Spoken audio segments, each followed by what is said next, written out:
Hi everyone, welcome back to my channel. My name is Togozani Mapena. Thank you so much for tuning in. So today I want to get a bit serious, but not too serious. I want to speak on something that is absolutely close to my heart, and I literally think it's one of the first conversations I have with people when I first get to know people. It's self-love, self-esteem, and really my journey leading to where I am in my life right now. But first of all, I want to read off the definition from Google, and they say that self-esteem as a noun is confidence in one's own worth or abilities, self-respect, and synonyms that go with it are self-respect, self-regard, pride in oneself or abilities, pride, dignity, morale, self-confidence, and self-assurance. You can Google it and find it and define it however. But I wanted to talk about this because it's something that I don't think you learn once off in your life, but at some point in your life you need to lay foundation for that, because I think it also defines who you are and how you interact with people. I had to learn at a very, very young age about self-esteem and self-love. I think I was around 9 years old when conversations around my appearance were had around me.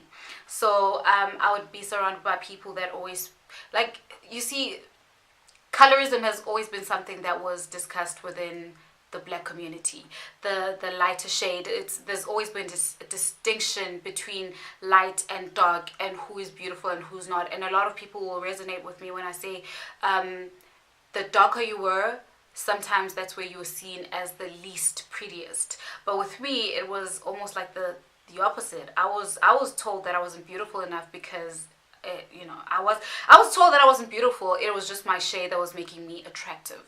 And it wasn't something that I took to heart, because for one, growing up, my mom always made sure that we understood that there is more to a person than their looks, and take care of the person inside. Take care in how you treat people, and how you speak to people, and how you respect people, and how you carry yourself, and your good intentions. That is what's important. But do put in effort in how you look. Take care of yourself. Keep yourself clean. But when that was said to me at that age, at 9 years old, it was something that was just like, oh, okay. It sucks, but okay. And then next conversation, you hear people telling you that I do not have a nasal bridge that is protruding. So there was a standard that if you do not have that protruding nasal bridge, you're not beautiful. A protruding nasal bridge was a beauty standard, because that's what we saw in magazines. Models were predominantly white, and that's a white person's nose. I was not pretty because I didn't have that. Okay, cool. Number 3, the type of body I have. I am pear-shaped. So you know that I got thick thighs. I'm smaller on top, and I ain't got boobs, so I am pretty enough. And I was told that the people that were around me and the kids that were around me, you could be a model, you could be a singer, you could be that, you could be that. And I could only qualify as a summer wrestler. I think when you put all these things together, one time they say it, you laugh, it's not a big thing, we all crack jokes and it's all in fun. But I think when it's something that is said repeatedly, and it's something that is sort of bored in your head, you at some point get to believe it, and you feel like you're not beautiful enough. And as a kid, you don't want to not feel like you're beautiful. Yeah, I get good heart and good grades and whatever, but beauty is a big thing when it comes to self-esteem. And I had to be real with myself. I'm so grateful I had a mom like my mom. Like, because of what she taught us and because of how she carried herself, I also had to understand that, okay, so I'm not okay, or I'm not as beautiful, or I'm not beautiful meeting your beauty standards. But there's very little I can do. At 9 years old, you don't know anything about plastic surgery. That was way, way, way back then. I don't know anything about plastic surgery. I had to learn to love myself for who I was, because I could comprehend that I couldn't change how I looked. I couldn't change my body shape, my type. I really can't change the fact that I don't have boobs. I could get plastic surgery now, but at that time, at that age, with that mind, it's like, I can't change how I look. I can't change my nose. I can't change my shade. Heck, I can't change anything about myself. And the only thing that's going to happen from here is either I love myself for who I am, or I really just hate myself for who I am. And the divine spirit was with me, and I learned to love myself for who I was. And I think it had largely to do with the fact that my mother loved me for who I was. My mom would always tell us we were beautiful, but it wasn't something, she always made sure that we understood that being beautiful is good. It's great, you know, good for you, fantastic. But beauty fades.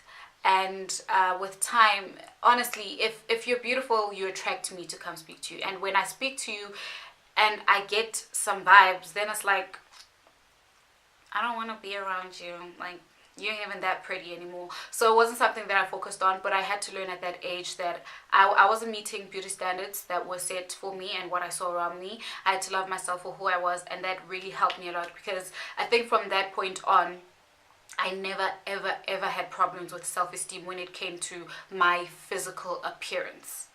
Yeah, like, I had to make peace with the fact that this is who I am and this is what I have, and I may not look like the next girl, you know, I may not look like the next girl, but this is me, and I'm gonna love me for me. And if you're riding and you love me for who I am, then girl, come on, let's ride.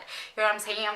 But yeah, that's just that's the one thing that I can actually say about self-esteem. It was something that was built in me from a young age, and I think growing up I had to learn to love myself like that. And would you see it, God, when you love yourself, you cultivate it, and you get people that come around you and they love you for who you are, and those that don't can stay away. You know, I'm not saying everybody loves me, and those that don't can kick rocks.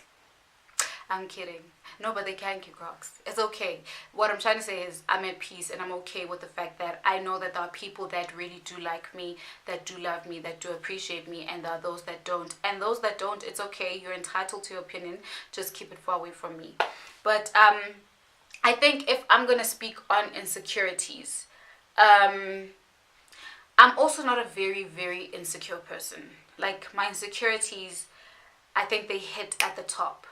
I am very insecure about things, or I find myself insecure about things that I can change rather than the things that I cannot change. Like, for example, I cannot change my shade. I can't change that. I can't. Like, I'd want to be dark. I think my little sister has the most perfect skin. I can't change my skin tone. I cannot change my nose. I know I can get surgery, but I don't want to change it. I quite like it. And I can't change my body type. I do gain weight. I think one of my insecurities is when I do gain weight and when I do lose weight. I like my body in a certain way. I like my body a certain type. And it's my type when I'm feeling the healthiest and when I'm feeling the fittest. Like, I'm not a gym buddy, but I do like the gym and I do like working out, and sometimes I work out hard and I become my best version, but sometimes I don't work out at all and I still become my best version. I think it's accepting the things that I have, and then also trying to make sure that I feel as good. When I start feeling like my thighs are rubbing a bit too tight and it's getting hot, then I do work on that. And when I start feeling like, okay, no, I feel like I'm getting, I don't know, I'm losing a bit too much weight for my liking, then I change my diet. So it has a lot to do with how I feel about myself. And I think when I accept who I am and I work on the things that I can change, then it's very easy for me to know what I can absorb from the outside world and what I don't want. Like I said to you before, I am very strict about what I allow into my life and the people I allow into my life and the situations and what I absorb. So social media, I'm very careful about the people that I follow. I will stalk you for months, sometimes years before I follow you, because I want to make sure that I don't want to be following you and then you post things and then I roll my eyes. I'm like, oh, I don't like this girl. Oh, I don't want that. You're not forcing me to follow you. So I follow people when I feel like, okay, I like you. I like your vibe. I like what I'm going to get from you. And I like what you're about. And then I follow you. And sometimes it takes some time. If you ever go on your social media and you're trying to see who's stalking you and I'm on your list, it's all love. I don't hate you. I'm just gearing myself up to following you, if that makes sense, because it's very important. I know social media is not that important and it's not that serious, but I take it serious because at the end of the day, those are things that we absorb, and those are the things that internally get into us, and they internalize, and I think they make us who we are and how we view the world, and sometimes how we view other people. And I don't want to be, in your comments and writing stupid stuff or telling the next person to be like, oh, that's why I don't want that. So I'm very careful about that. Yeah, man, I think my one big insecurity is not being smart enough. And by smart enough, I mean being in tune with myself and the world around me. Like, I want to know things. I'm always trying to teach myself things. I'm always reading people's blogs. I'm always reading articles. I'm always reading books. I'm always listening to people speak, because I like learning, guys. Like, ngiyakuthanda ukufunda. I like learning, and I think I can never learn enough. And when you learn, you evolve, and you learn new things, and when you learn different perspectives, it's beautiful. So I like that. And I think when I cannot resonate with a lot of things that are happening around me, it gets me a bit insecure. I like knowing things, and I like learning things. I like getting taught. I like teaching. So that is my biggest insecurity, not feeling like I am moving with the world but still remaining myself. So that is my one big insecurity. And I think I would say the weight issue, gaining and losing, it depends, is another insecurity. Other than that, I really don't like, I don't like wasting, I'm not going to say wasting time, but I don't like putting so much focus on things that I cannot change. Like, I don't want that, because the only thing that's going to happen is it's going to break my spirit, and it's going to break who I am inside, and I'm going to feel little, and I'm just not going to be as happy, and you don't want that. So I think the one thing that I could share is gaining self-esteem and gaining self-love really has to do with acceptance of the things that you really cannot change, and then working slowly, bit by bit, on things that you can change about yourself and your situations. And I think when you put yourself in that position, it becomes very difficult for people to come in and try to break you. You still get people that talk, smack about you, and they say not so nice stuff, but I mean, it gets to you for 5 minutes, but allow it to brush off, because you have to remind yourself of who you are, where you're going, and what you're about, and just how much the world needs people like you. And I think it's also very important that you remain teachable, because at the end of the day, look, no one's perfect, and there are many different perspectives to life, and the world needs your voice.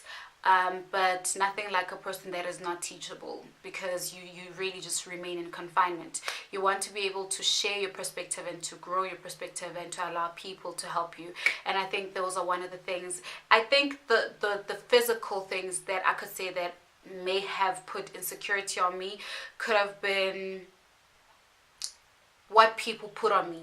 And when people tell me I'm not good enough, like they say, and you're like, damn, I'm not okay. You look back and you're like, okay, that's cool, because you're entitled to your own opinion, but it doesn't mean that I have to take it. And if I don't like you, I don't like what you're saying, I'm gonna cut you off. I'm not apologetic about that. But my words: remain true to yourself, love yourself, always look out for yourself, and really teach yourself and learn about yourself every single day, because it is an ongoing struggle to love yourself. I'm going to do a part 2 right now, and I'm going to speak on, I think, on something that could have broken me, but it didn't. And I think this is in continuation, is that a word? Yeah, of my self-esteem and self-love and self-acceptance journey. And I'm going to speak on my skin journey. So join me again in a few minutes, and we'll get on to that.